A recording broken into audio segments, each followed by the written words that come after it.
दोस्तों पूछा जा रहा है कि what was the reason of Germans to the new Weimar Republic. देखिए, हमारा जो जर्मनी है, आप देखते हैं कि वो 1914 में ही आप देखते हैं कि फर्स्ट वर्ल्ड वॉर में शामिल हो गया था। और जर्मनी का जो रूलर था ना दोस्तों, जब आप देखते हैं कि जो जर्मनी का किंग था, है ना?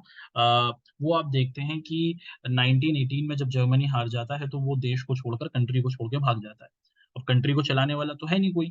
उस सिचुएशन में आप देखते हैं कि जर्मनी में एक नई तरीके की गवर्नमेंट फॉर्म होती है ना? हम क्या देखते हैं कि जर्मनी हार चुका था और जर्मनी के हारने के बाद आप देखते हैं कि बहुत से जो लोग थे जर्मनी के अंदर, वो आप देखते हैं कि इकट्ठे होते हैं और ये क्या करते हैं दोस्तों, ये मुख्य तौर पर जर्मनी को एक रिपब्लिक क्या करते हैं दोस्तों, एक रिपब्लिक या फिर हम देखते हैं कि एक डेमोक्रेटिक कंट्री बनाते हैं।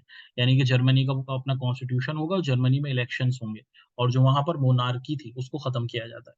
तो what was the reason of Germans to have new Weimar Republic? इस सबसे पहले वजह हमने देख ली कि जर्मनी हार चुका था और उसी के साथ हम देखते हैं कि वहाँ पर डेमोक्रेसी को एस्टेब्लिश करना था, है ना? और ये जो उसी उसी के साथ हम देखते हैं कि जो जर्मन लोग थे दोस्तों, वो वाइमर रिपब्लिक के कॉन्टेक्स्ट में ये देख रहे थे कि जो कंट्रीज़ जीत गई थी ना, उन्होंने जर्मनी पर बहुत सारे एलिगेशंस लगाए थे। 1919 में एक ट्रीटी हुई थी जिसे ट्रीटी ऑफ वर्साइलेस कहा जाता है और उसी के तहत जर्मनी की बहुत सारी प्रॉपर्टी को ले लिया गया था, जर्मनी पे बहुत ज़्यादा फाइन लगाया गया था।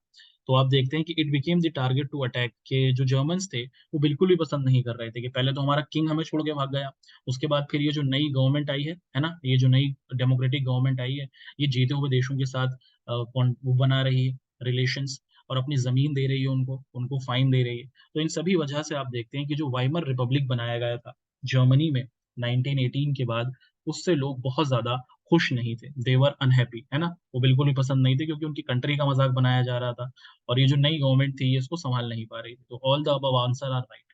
एब्सोल्यूटली डी हमारा सही आंसर बनता है दोस्तों।